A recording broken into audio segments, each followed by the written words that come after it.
Is this a drill or something? Darth Plagueis was a dark lord of the Sith, so powerful and so wise, he could use the Force to influence the midi-chlorians to create life. The theme of family is important in Star Wars, the Skywalker family in particular. Annie, I'm pregnant.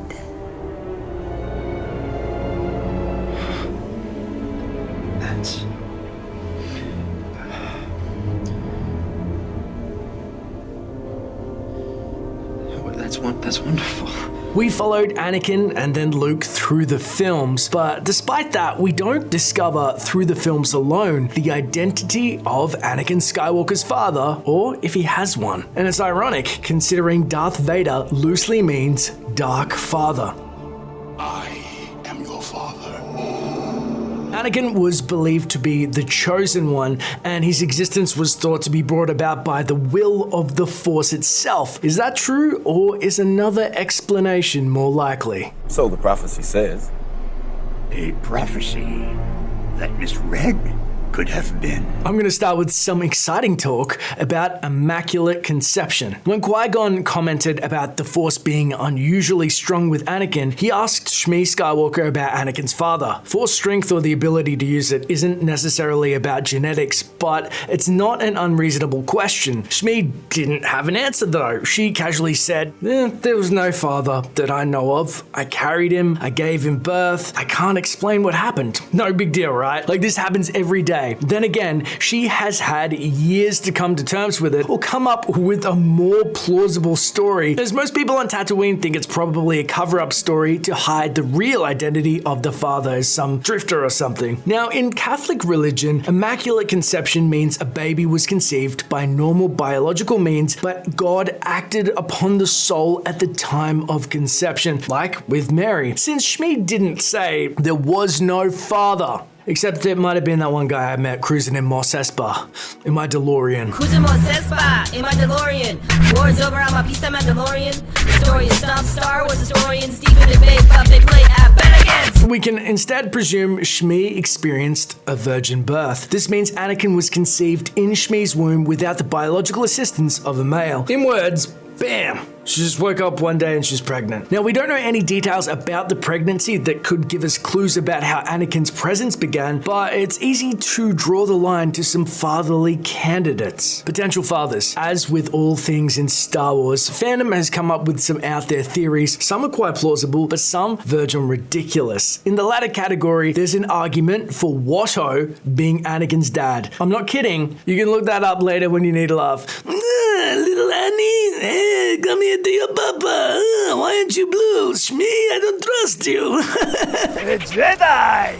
What do you know? Now, in the somewhat more reasonable category, some fans have suggested Qui-Gon is Anakin's father. One particular line of speculation uses genetics, specifically the color of Anakin's eyes and hair, to narrow it down to Qui-Gon. Now, I appreciate the application of science, but I don't know if Qui-Gon was that much of a rogue Jedi. I mean, you devil you. The fact he visited years earlier and kept up this entire ruse, he seems kind of scumbaggy, not in a line of what Qui-Gon was about. Even if he was, he seems like the sort that would leave the order behind to support his family, so on to more believable choices. Did you ever hear the tragedy of Darth Plagueis the Wise? Darth Plagueis. Darth Plagueis the Wise was a Sith and teacher of Palpatine, aka Darth Sidious. Keyword being was, since following the rule of two, Sidious killed his master. Plagueis possessed knowledge about the manipulation of midi-chlorians, and we know this because Palpatine laid it out to Anakin in Revenge of the Sith and told him Plagueis was so powerful and so wise that he could use the Force to influence the midi-chlorians to create life. Now, this could have been a smooth choice of words used by Palpatine to pull Anakin over to the dark side. Palpatine was a careful manipulator, but let's take his statement about Plagueis as a truth. In the context of canon, it's not clear why Plagueis would try to create life with midi-chlorians, but he's a Sith and they don't really do things for the greater good or balance. It's usually selfish reasons. So let's assume he was trying to create a being that would be powerful, follow the dark side, and bend to his will. In the Legends novel by James Luceno, titled Darth Plagueis, it strongly suggested Plagueis was responsible for Anakin's birth. Plagueis was experimenting, and when Sidious and Plagueis learned about the discovery of Anakin and his lack of father, they connected the dots. Palpatine.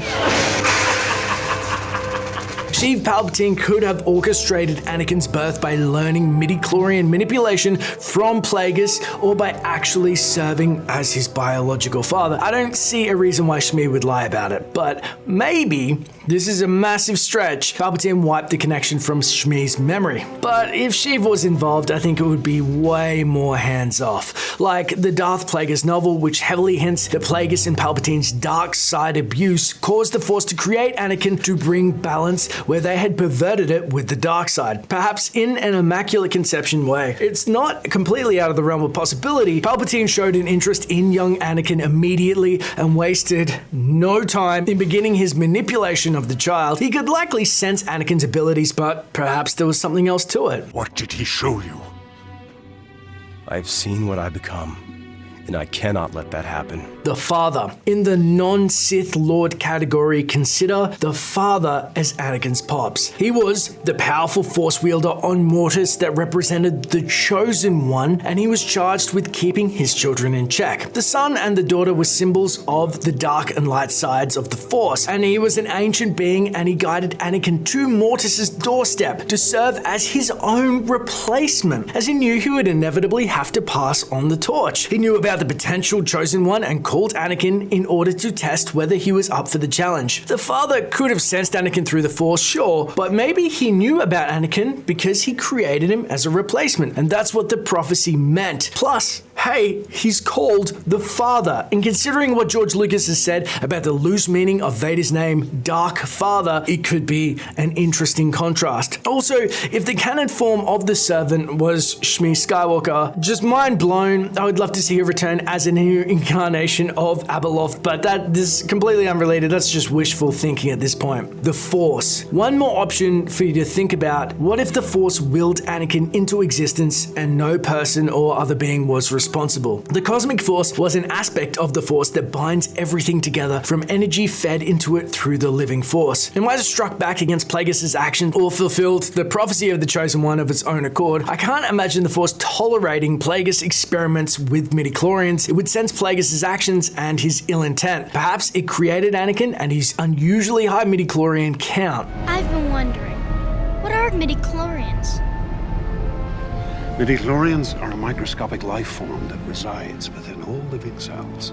George Lucas told author Terry Brooks, he wrote the novelization of The Phantom Menace, about Anakin's midichlorian count, and he said, in Anakin's case, there are, instead of 1 or 2 or 3 midichlorians in each cell, there's like 1,000. And it's unbelievable how many midichlorians are in there. Would Plagueis or Palpatine really want someone so powerful in the galaxy? What if that person stood against the Sith? Maybe the midichlorian level wasn't an aspect of the process they could control, but it makes more sense if the Force created a superpowered user to stand against whatever evil Plagueis tried to make, or to serve as the Chosen One and bring balance to the Force and then maintain it. It's upsetting to me to see that the Council doesn't seem to fully appreciate your talents.